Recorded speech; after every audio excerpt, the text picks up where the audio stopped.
Hello friend, welcome to my YouTube channel. तो दोस्तों, आप सभी का हमारे यूट्यूब चैनल में एक बार फिर से स्वागत है। जी हाँ दोस्तों, आज हम आपको फिर से बिहार जीके के क्वेश्चन कराने वाले हैं। बिहार जीके के लगभग 350 क्वेश्चंस करा चुके हैं। आज हम फिर 50 क्वेश्चन कराने वाले हैं। तो दोस्तों, इससे पहले हमने 6 वीडियो बनाया है बिहार जीके को लेकर के। अगर आपने उन वीडियो को नहीं देखा है तो आप प्लेलिस्ट में जाकर उन वीडियो को देख सकते हैं। तो दोस्तों, आज का हमारा पहला क्वेश्चन कहता है कि बिहार के किन क्षेत्रों में अंग महाजनपद स्थित था। यानी आज का जो बिहार का क्षेत्र है उनमें से कौन से क्षेत्र जो है वो अंग महाजनपद के अंतर्गत आते थे। पटना एवं गया, मुजफ्फरपुर एवं वैशाली, भागलपुर एवं मुंगेर। ऑप्शन नंबर डी है उपयुक्त में से कोई नहीं। तो इसका सही आंसर होगा ऑप्शन नंबर सी, भागलपुर एवं मुंगेर जो था वो किसमें है, अंग महाजनपद में था। अगला क्वेश्चन कहता है कि अंग महाजनपद की राजधानी थी। अंग जो महाजनपद थी उसकी राजधानी थी गया, गिरिब्रज, वैशाली, चंपा। तो गिरिब्रज जो थी वो तो मगध की थी, तो ये हो जाएगा ऑप्शन नंबर डी, चंपा। ठीक है, अंग महाजनपद की राजधानी क्या थी, चंपा। चलते हैं अब हम अगले क्वेश्चन पे, जो हमारा अगला प्रश्न है। अगला प्रश्न कहता है कि बिहार के पटना तथा गया का जिला किस महाजनपद में सम्मिलित था। कौन सा, पटना और गया, ये जो जिला थे वो किस महाजनपद में सम्मिलित था। अंग, मगध, वच्ची, अस्मक। तो वो था मगध में, ऑप्शन नंबर बी जो वो हमारा बिल्कुल करेक्ट है। ठीक है, चलते हैं अब हम अगले क्वेश्चन पे, जो हमारा अगला प्रश्न है। अगला प्रश्न कहता है कि मगध महाजनपद की राजधानी थी। मगध जो महाजनपद थी उसकी राजधानी क्या थी। गिरिब्रज, राजगीर, पाटलिपुत्र या फिर गया या फिर चंपा। तो मगध महाजनपद की जो राजधानी थी वो थी गिरिब्रज यानी राजगीर। ऑप्शन नंबर 1 जो वो हमारा बिल्कुल करेक्ट हो जाएगा। चलते हैं अब हम अगले क्वेश्चन पे, जो हमारा अगला प्रश्न है। अगला प्रश्न कहता है कि मगध तथा अंग महाजनपद को कौन सी नदी पृथक करती है। मगध और अंग महाजनपद इन दोनों को कौन सी नदी जो है अलग करती थी, पृथक करती थी। अस्सी नदी, वरुण नदी, चंपा नदी, उपयुक्त में से कोई नहीं। तो वो कौन सा हो जाएगा, चंपा नदी। ध्यान रखना है कि मगध और अंग महाजनपद को जो अलग करती थी वो करती थी चंपा नदी। अगला क्वेश्चन हमारा कहता है बिहार में स्थित कौन सा महाजनपद 8 राज्यों का एक संघ था। बिहार में स्थित कौन ऐसा महाजनपद था जो 8 राज्यों का संघ था, मतलब 8 राज्यों को मिलाकर के बनाया गया था। मगध, वज्जी, अंग, उपर्युक्त सभी। तो ये क्या हो जाएगा हमारा कि बिहार में कौन सा राज्य जो था वो क्या था, 8 राज्यों का था, वो हो जाएगा वज्जी। ऑप्शन नंबर बी जो हमारा बिल्कुल करेक्ट हो जाएगा, जो कि 8 राज्यों का एक संघ था। ये आपको ध्यान में रखना, वज्जी। अगला क्वेश्चन हमारा कहता है वज्जी संघ में कौन सा राज्य सम्मिलित नहीं था। उसमें कितने, 8 राज्य थे, तो इसमें से कौन सा राज्य था वो सम्मिलित नहीं था। ठीक है, वज्जी संघ में कौन सा राज्य, लिच्छवी, ज्ञात्रक, विदेह, चेदी। तो वो हो जाएगा ऑप्शन नंबर डी, चेदी। ठीक है, ये आपको ध्यान में रखना है। चलते हैं अब हम अगले क्वेश्चन पे, जो हमारा अगला प्रश्न है। अगला प्रश्न कहता है कि वज्जी संघ की राजधानी थी। वज्जी संघ जो था उसकी राजधानी कहाँ थी। जैसे कि हमने पढ़ा है कि अंग की क्या थी, चंपा, मगध की क्या है, गिरिब्रज। तो उसी तरह से वज्जी की कहाँ थी, वैशाली, मिथिला, मुजफ्फरपुर, कुंडाग्राम। ठीक है, तो आपको बता दें कि जो वज्जी संघ की राजधानी थी वो थी वैशाली। ऑप्शन नंबर 1 जो वो हमारा बिल्कुल करेक्ट हो जाएगा। अगला क्वेश्चन हमारा कहता है बिहार के भागों में स्थित कौन सा महाजनपद में गणतंत्र था। बिहार का कौन ऐसा भाग था जहां पे महाजनपद में गणतंत्र था, यानी डेमोक्रेसी था। ठीक है, ऐसे भी बिहार को गणतंत्र की उत्पत्ति कहा जाता है। ठीक है, मगध, वज्जी, अंग, उपर्युक्त में से सभी। तो वो आपको ध्यान रखना है कि वज्जी। ऑप्शन नंबर बी जो हमारा बिल्कुल करेक्ट हो जाएगा। और वही वज्जी जो है वैशाली, लिच्छवी। ठीक है, गणराज्य, वैशाली, लिच्छवी, गणराज्य जिसको बोला जाता है। अगला क्वेश्चन हमारा कहता है कि 360 ईस्वी पूर्व 6ठी सदी में विश्व की प्रथम गणतंत्रात्मक व्यवस्था थी। क्या थी, 360 ईस्वी पूर्व 6ठी सदी में विश्व की प्रथम गणतंत्र व्यवस्था थी। तो वो हो जाएगा ऑप्शन नंबर ए, वैशाली। ठीक है, अब हम चलते हैं अगले क्वेश्चन पे, जो हमारा अगला क्वेश्चन कहता है कि मगध की प्रथम राजधानी क्या थी। तो मगध की जो प्रथम राजधानी थी पाटलिपुत्र, चंपा, गिरिब्रज, वैशाली। तो मगध की जो प्रथम राजधानी थी वो थी गिरिब्रज, राजगिरी। ठीक है, ऑप्शन नंबर सी जो हमारा बिल्कुल करेक्ट हो जाएगा। ठीक है, चलते हैं अब हम अगले क्वेश्चन पे, जो हमारा अगला प्रश्न है। अगला प्रश्न कहता है कि प्राचीन भारत के 16 महाजनपदों में से एक था। चंपा, नालंदा, वैशाली, अंग। तो चंपा ये राजधानी थी, नालंदा नहीं, वैशाली भी नहीं होगा। तो कौन था 16 महाजनपद में एक महाजनपद कौन था, अंग। ऑप्शन नंबर डी जो हमारा बिल्कुल करेक्ट हो जाएगा। अगला क्वेश्चन हमारा कहता है कि विश्व का पहला गणतंत्र वैशाली किसके द्वारा स्थापित किया गया था। विश्व का जो फर्स्ट डेमोक्रेसी है, गणतंत्र है, वो किसके द्वारा स्थापित किया गया था। मौर्य, नंद, लिच्छवी, गुप्त। तो वो कौन था, लिच्छवी गणराज्य। ठीक है, ऑप्शन नंबर डी जो हमारा बिल्कुल करेक्ट हो जाएगा, प्रथम गणतंत्र पूरी दुनिया में। ठीक है, अगला क्वेश्चन हमारा कहता है कि जैन धर्म के वास्तविक संस्थापक और 24वें एवं अंतिम तीर्थकार महावीर का जन्म कहाँ हुआ था। जैन धर्म का जो वास्तविक संस्थापक है, जिन्होंने संस्थापित किया है किसको, जैन धर्म को, और वो कौन से थे, 24वें एवं अंतिम तीर्थकार महावीर का जन्म कहाँ हुआ था, पावा, लुम्बिनी, कुंडाग्राम, कुशीनगर। तो बता दें कि जो जैन धर्म के संस्थापक थे उनका जन्म कहाँ पे हुआ है, कुंडाग्राम में। ऑप्शन नंबर सी जो हमारा बिल्कुल करेक्ट हो जाएगा। चलते हैं अब अगले क्वेश्चन पे, जो हमारा अगला प्रश्न है। अगला प्रश्न कहता है कि महावीर के जन्म स्थल कुंडाग्राम बिहार के किस जिले में है। तो महावीर का जो जन्म हुआ था कुंडाग्राम स्थान में हुआ था, वो किस जिले में है, बिहार के किस जिले में, पटना, वैशाली, मुंगेर, चंपारण।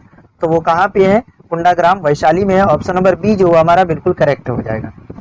चलते हैं अब हम अगले क्वेश्चन पे, जो हमारा अगला प्रश्न है।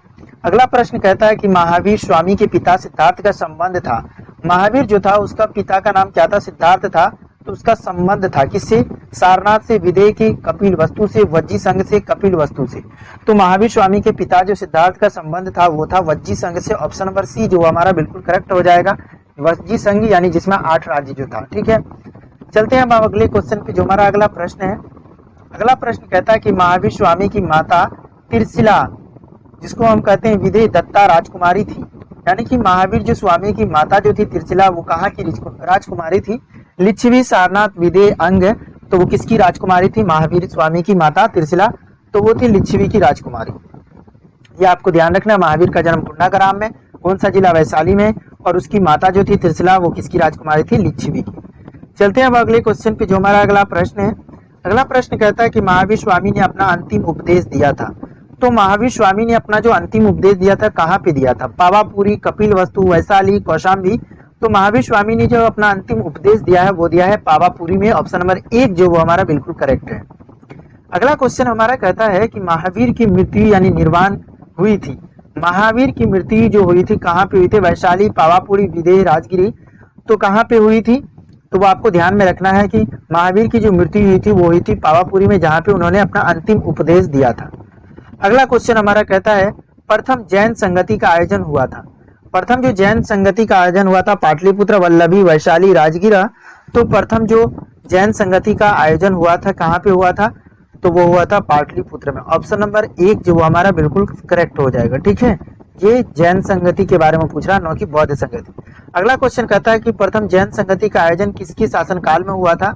तो प्रथम जो जैन जो था उसके संगति यानी प्रथम जैन संगति का आयोजन किसके शासनकाल में, चंद्रगुप्त मौर्य, अजातशत्रु, कनिष्क, अशोक। तो ये हो जाएगा प्रथम जैन संगति का आयोजन हुआ था वो चंद्रगुप्त मौर्य के शासनकाल में हुआ था। ऑप्शन नंबर 1 जो वो हमारा बिल्कुल करेक्ट हो जाएगा।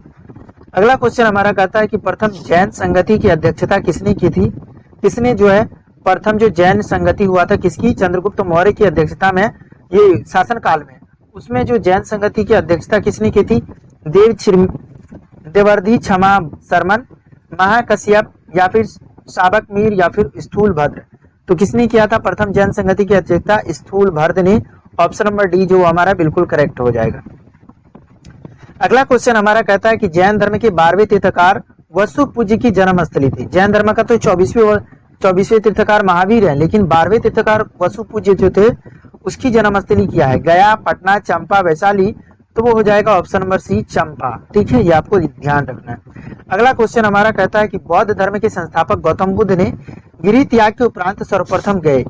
जब गौतम बुद्ध ने अपना यानी कि बौद्ध धर्म के जो संस्थापक गौतम बुद्ध ने जब अपना गिरि त्याग दिया था तो उसके उपरांत वो सर्वप्रथम कहाँ गए थे, उरुवेला, वैशाली के समीप अलार कलार के आश्रम, सारनाथ, इनमें से कोई नहीं। तो वो कहाँ पे गए थे, वैशाली के समीप जो अलार कलार के आश्रम है वहां पे गए थे। तो ध्यान रखना है कि जो बौद्ध धर्म के संस्थापक है गौतम बुद्ध, वो गिरि त्याग के बाद सबसे पहले गए थे वैशाली के समीप अलार कलार के आश्रम। ठीक है, अगला क्वेश्चन हमारा कहता है गौतम बुद्ध को कहाँ कौंडिन्य और 5 ब्राह्मण मिले थे। गौतम बुद्ध को कहाँ पे कौंडिन्य और 5 ब्राह्मण मिले थे, वैशाली, उरुवेला, पाटलिपुत्र, सारनाथ। तो वो कहाँ पे मिले थे, वैशाली में। ऑप्शन नंबर 1 जो हमारा बिल्कुल करेक्ट हो जाएगा। ठीक है, अगला क्वेश्चन हमारा कहता है 376 नंबर प्रश्न कहता है गौतम बुद्ध को ज्ञान प्राप्त हुआ था बोधगया में, जुम्बिक ग्राम में, कुशीनारा में, सारनाथ में। तो उसको ज्ञान प्राप्त हुआ था बोधगया में, और वो भी बोधि वृक्ष के नीचे, यानी जिसको बोला जाता है पीपल का पेड़। ठीक है, अगला क्वेश्चन हमारा कहलाता है गौतम बुद्ध को किस नदी के किनारे ज्ञान की प्राप्ति हुई थी? मतलब कौन ऐसा नदी था जिसके किनारे उसको ज्ञान की प्राप्ति हुई थी? ज्ञान की प्राप्ति तो बोध गया में हुई थी, लेकिन किस नदी के किनारे? गंगा, निरंजना, गंडक, सोन। तो ये आपको ध्यान रखना है कि गौतम बुद्ध को जो ज्ञान की प्राप्ति हुई थी वो कहाँ पे हुई थी? किस नदी के किनारे? निरंजना नदी के किनारे। अगला क्वेश्चन हमारा कहता है कि द्वितीय बौद्ध संघ का आयोजन वैशाली में हुआ था, इनमें किए गए कार्य। यानी कि द्वितीय जो बौद्ध संगति, पहले हम जैन के बारे में बात कर रहे थे, अब हम बौद्ध के बारे में। बौद्ध संगति का आयोजन हुआ था वैशाली में, इनमें किए गए कार्य हैं। बुद्ध दो भागों या स्थावीर और महासंघिक के रूप में विभाजित हुआ। बुद्ध की शिक्षाओं का संकलन सूत्र और विनय पटिक में हुआ। कुछ कठोर नियम बनाए गए और अभिधम्म पटिक का संकलन हुआ। तो ये आपको ध्यान रखना है कि कुछ कठोर नियम बनाए गए और अभिधम्म पटिक का उपयुक्त में से कोई नहीं। तो जो 378 जो है हमारा उसका सही हो जाएगा। बौद्ध धर्म में जो है दो भागों में यानी स्थावीर और महासंघिक के रूप में विभाजित हो गया था। ठीक है, ये आपको ध्यान में रखना है। तो इसका जो द्वितीय बौद्ध संघ का आयोजन जो हुआ था किसके शासनकाल में हुआ था? कालाशोक। ठीक है, ये आपको याद रखना है। दूसरा अगला क्वेश्चन हमारा कहता है कि तृतीय बौद्ध संगति का आयोजन पाटलिपुत्र में हुआ, इसमें किए गए कार्य। तो पाटलिपुत्र में हुआ था, किसके शासनकाल में हुआ था? अशोक के शासनकाल में। तो उसमें कौन से कार्य किए गए थे? बौद्ध धर्म में दो भागों में यानी इसमें हीनयान महायान में संप्रदाय में विभाजित हुआ। बुद्ध की शिक्षाओं का संकुलन सूत्र और विनय पटिक में हुआ। बौद्ध धर्म में दो भागों स्थावीर महासंघिक के रूप में विभाजित हुआ। कुछ कठोर नियम बनाए गए तथा अभिधम्म पटिक का संकलन हुआ। तो इसका सही आंसर हो जाएगा कि कुछ कठोर नियम बनाए गए, किसमें? तृतीय बौद्ध संगति में, और अभिधम्म पटिक का संकलन हुआ। ऑप्शन नंबर डी जो हमारा बिल्कुल करेक्ट हो जाएगा। चलते हैं अब अगले क्वेश्चन पे, जो हमारा अगला प्रश्न है। अगला प्रश्न कहता है कि निम्नलिखित में से किस नगर से महात्मा बुद्ध का घनिष्ठ संबंध रहा है? महात्मा बुद्ध का जो घनिष्ठ संबंध रहा है किससे रहा है? राजगीर, बोध गया, वैशाली, उपयुक्त में से सभी। तो बता दें कि जो महात्मा बुद्ध का जो घनिष्ठ संबंध रहा है वो तीनों से रहा है। राजगीर से भी रहा है, बोध गया से भी, वैशाली से भी रहा है। तो इसका ऑप्शन नंबर डी हो जाएगा, उपयुक्त सभी। अगला क्वेश्चन हमारा कहता है कि महात्मा बुद्ध ने पाटलिपुत्र के विनाश के कारणों की भविष्यवाणी की थी, उनमें सम्मिलित थी। तो महात्मा बुद्ध ने जो पाटलिपुत्र के विनाश के कारणों की भविष्यवाणी की थी उन सम्मिलित थी बाढ़, अग्नि, आंतरिक कलह, उपयुक्त सभी। तो इसका सही हो जाएगा तीनों, बाढ़ भी, अग्नि भी, आंतरिक कलह भी। अगला क्वेश्चन हमारा कहता है कि बोध गया में महाबोधि मंदिर बनाया गया है। गौतम बुद्ध पैदा थे, गौतम बुद्ध को ज्ञान प्राप्त हुआ, गौतम बुद्ध ने अपना प्रथम प्रवचन दिया, गौतम बुद्ध की मृत्यु हुई।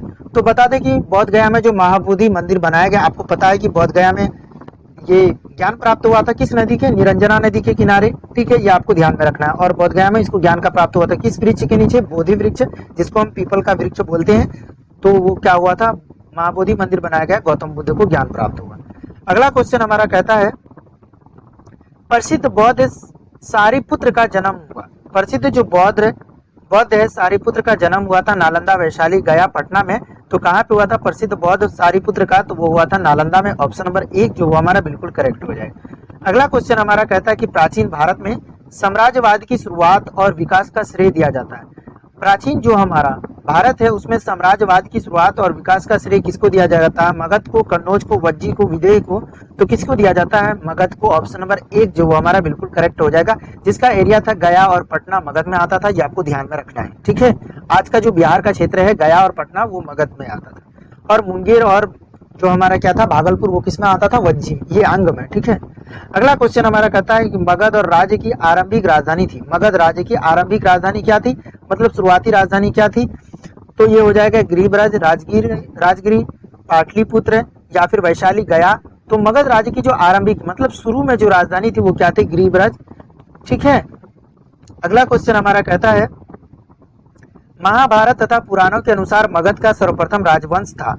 महाभारत में और साथ ही पुराणों के अनुसार मगध का जो सर्वप्रथम राजवंश था वृहद्रथ वंश, शिशुनाग वंश, नंद वंश, हर्यक वंश। तो वो कौन था? वृहद्रथ होगा। ठीक है, वृहद्रथ वंश जो था पहला वंश था। ठीक है, किसका? मगध का। अगला क्वेश्चन हमारा कहता है कि मगध साम्राज्य का वास्तविक संस्थापक था। मगध साम्राज्य का जो वास्तविक सबसे पहले मगध साम्राज्य की जो स्थापना की थी वो किसने किया था? वृहद्रथ तथा जरासंध ने, महापद्म नंद ने, बिंबिसार ने, शिशुनाग ने। तो वो क्या था? जो वास्तविक संस्थापक पहले जो क्या था वो वृहदरथ ने किया था, लेकिन वास्तविक रूप में देखा जाए तो इसका संस्थापक कौन था? बिंबिसार। ऑप्शन नंबर सी जो वो हमारा बिल्कुल करेक्ट हो जाएगा। बिंबिसार जो कि अजातशत्रु के पिता थे। अगला क्वेश्चन हमारा कहता है बिंबिसार एवं अजातशत्रु किस वंश के थे? हर्यक वंश, शिशुनाग वंश, नंद वंश, उपयुक्त में से कोई नहीं। तो कौन सा वंश थे? बिंबिसार और अजातशत्रु थे हर्यक वंश के। ठीक है। अगला क्वेश्चन हमारा कहता है कि मगध साम्राज्य का उत्कर्ष प्रारंभ हुआ। तो मगध साम्राज्य का जो उत्कर्ष प्रारंभ हुआ कब हुआ? जरासंध के शासनकाल में, अजातशत्रु के शासनकाल में, चंद्रगुप्त मौर्य के शासनकाल में, बिंबिसार के शासनकाल में। तो बता दें कि मगध साम्राज्य का जो उत्कर्ष प्रारंभ हुआ था वो हुआ था बिंबिसार के शासनकाल में, इसीलिए इसको वास्तविक संस्थापक बोला जाता है। ठीक है, मगध साम्राज्य का। अगला क्वेश्चन हमारा कहता है कि बिंबिसार ने किस राजकुमारी के साथ विवाह किया था? कौशल्या देवी, चेलना, खेमा, उपयुक्त में से सभी। तो ये हो जाएगा बिंबिसार की एक नीति थी कि वो विवाह करके अपना जो राज्य क्षेत्र बढ़ाता रहता था, तो वो हो जाएगा कौशल देवी, चेलना और खेमा सभी। ऑप्शन नंबर डी जो वो हमारा बिल्कुल करेक्ट हो जाएगा। अगला क्वेश्चन हमारा कहता है कि बिंबिसार ने बृहदत्त को पराजित कर कौन सा राज्य जीता था? बिंबिसार ने पराजित किया था युद्ध में बृहदत्त को, तो वो कौन सा राज्य जीत लिया था? अंग, कौशल, वज्जी, अवंती।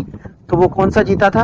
अंग का। तो इसका मतलब है कि बृहदत्त जो थे वो अंग के राजा थे। ठीक है, और बिंबिसार मगध का। अगला क्वेश्चन हमारा कहता है कि हर्यक वंश का दूसरा शासक कौन था? अजातशत्रु, उदायी, नागदशक, शिशुनाग। तो हर्यक वंश का जो दूसरा शासक होगा वो अजातशत्रु होगा। फर्स्ट क्या होगा? बिंबिसार, और दूसरा होगा अजातशत्रु। अजातशत्रु जो था किसका? बिंबिसार का जो बेटा था। ठीक है, अजातशत्रु। बिंबिसार अजातशत्रु का पिता था, और अजातशत्रु का जो बेटा था वो क्या था? उदायी। ठीक है, ये आपको ध्यान में रखना है, जिसने पाटलिपुत्र की स्थापना की थी। अगला क्वेश्चन हमारा कहलाता है राजगीर में दुर्ग तथा स्तूप की स्थापना मगध के किस शासक ने की? राजगीर में किसका दुर्ग तथा स्तूप की स्थापना मगध के किस शासक ने की है? दुर्ग तथा स्तूप की। बिंबिसार, अजातशत्रु, उदायी, उपयुक्त में से कोई नहीं। तो राजगीर में जो दुर्ग और स्तूप की स्थापना की थी तो मगध के कौन से? तो वो क्या था? अजातशत्रु। ऑप्शन नंबर बी जो वो हमारा करेक्ट हो जाएगा। ठीक है। अगला क्वेश्चन हमारा कहता है वज्जी संघ के लिच्छवियों को पराजित करने वाला मगध का शासक था। जो वज्जी संघ था उसी के लिच्छवियों को जो पराजित करने वाला मगध का शासक था बिंबिसार, अजातशत्रु, नागदशक, उपयुक्त में से कोई नहीं। तो वो कौन था? अजातशत्रु। ऑप्शन नंबर बी जो वो हमारा बिल्कुल करेक्ट है। ध्यान रखना है, इसने वज्जी संघ के लिच्छवी को पराजित किया था अजातशत्रु ने। अगला क्वेश्चन हमारा कहता है अजातशत्रु के साथ प्रेम संबंध के लिए चर्चित नर्तकी आम्रपाली कहाँ की थी? अजातशत्रु के साथ प्रेम संबंध के लिए चर्चित है कौन सी नर्तकी? ठीक है, आम्रपाली। कहाँ की थी? कौशल, चंपा, वैशाली, पाटलिपुत्र। तो वो थी वैशाली की। कहाँ की थी ये? आम्रपाली वैशाली की थी। किस लिए ये था? प्रेम संबंध किसके साथ? अजातशत्रु के साथ। ठीक है। अगला क्वेश्चन हमारा कहता है कि अजातशत्रु ने किस राज्य के साथ युद्ध में प्रथम बार रथ मूसल तथा महाशिलाकंटक नामक हथियारों का प्रयोग किया? कौन कौन? रथ मूसल, ठीक है, और दूसरा है महाशिलाकंटक नामक हथियारों का प्रयोग किया था। किस राज्य के साथ उन्होंने जब युद्ध किया था? तो अंग, कौशल, लिच्छवी, उपयुक्त में से कोई नहीं। तो किसके साथ किया था? लिच्छवी। ऑप्शन नंबर सी, और लिच्छवी को ही जीता था। ठीक है, वज्जी जो महाजनपद था उसी का भाग है ये। अगला क्वेश्चन कहता है कि प्रथम मगध साम्राज्य का उत्कर्ष किस शताब्दी में हुआ? जो प्रथम मगध साम्राज्य वैसे किसने किया था? वृहदरथ ने किया था। ठीक है, लेकिन वास्तविक कौन है? बिंबिसार है। तो कब, किस शताब्दी में किया था? इसमें चौथी ईस्वी पूर्व, चौथी शताब्दी, ईस्वी पूर्व छठी, दूसरी शताब्दी, पहली शताब्दी। तो इसको याद रखना है कि छठी शताब्दी में हुआ था मगध साम्राज्य का उत्कर्ष। ठीक है, ये आपको ध्यान में रखना। कौन सी शताब्दी? छठी। अगला क्वेश्चन कहता है कि पाटलिपुत्र नगर की स्थापना किस शासक ने की है? बिंबिसार, उदायी, अजातशत्रु, नागदशक। तो किसने किया? उदायी। ठीक है, ये आपको ध्यान में रखना है। पाटलिपुत्र नगर की स्थापना उदायी ने की थी। ठीक है। अगला क्वेश्चन कहता है कि किस राजा ने पाटलिपुत्र को सर्वप्रथम मगध की राजधानी बनाया था? तो किस राजा ने पाटलिपुत्र को सबसे पहले मगध की राजधानी बनाया था? उदायी, बिंबिसार, घनानंद, अजातशत्रु। तो उदायी ने बनाया था। ऑब्वियसली है कि उन्होंने पाटलिपुत्र की स्थापना की तो वही बनाया होगा। ठीक है, तो मगध को सर्वप्रथम राजधानी बनाया था उदायी, और उसी ने पाटलिपुत्र की स्थापना की है। ठीक है। अगला क्वेश्चन हमारा कहता है कि हर्यक वंश का अंतिम शासक कौन था? उदायी, अनिरुद्ध, नागदशक, मुंडक। तो हर्यक वंश का जो अंतिम शासक था वो था नागदशक। ऑप्शन नंबर सी जो हमारा बिल्कुल करेक्ट हो जाएगा, नागदशक था। ठीक है, हर्यक वंश का अंतिम शासक। अगला क्वेश्चन हमारा कहता है हर्यक वंश के उपरांत मगध पर किस वंश की सत्ता स्थापित हुई। मतलब हर्यक वंश का जब पतन हुआ, जब खत्म हुआ, तो उसके उपरांत मगध पर किस वंश की सत्ता स्थापित हुई। शिशुनाग वंश, नंद वंश, मौर्य वंश। तो किस वंश का हुआ था? शिशुनाग वंश। ऑप्शन नंबर 1 जो हमारा बिल्कुल करेक्ट हो जाएगा। तो दोस्तों हमने टोटल आज 50 क्वेश्चन किए हैं। आई होप आपको ये सारे क्वेश्चन पसंद आए होंगे। अगर आपको हमारा ये वीडियो पसंद आया है तो वीडियो को लाइक करिए, और हाँ दोस्तों, अपने दोस्तों के साथ इस वीडियो को शेयर भी कीजिए, और अभी तक चैनल को सब्सक्राइब नहीं किया है तो सब्सक्राइब कीजिए। तो मिलते हैं अगले वीडियो में। Thank you, bye.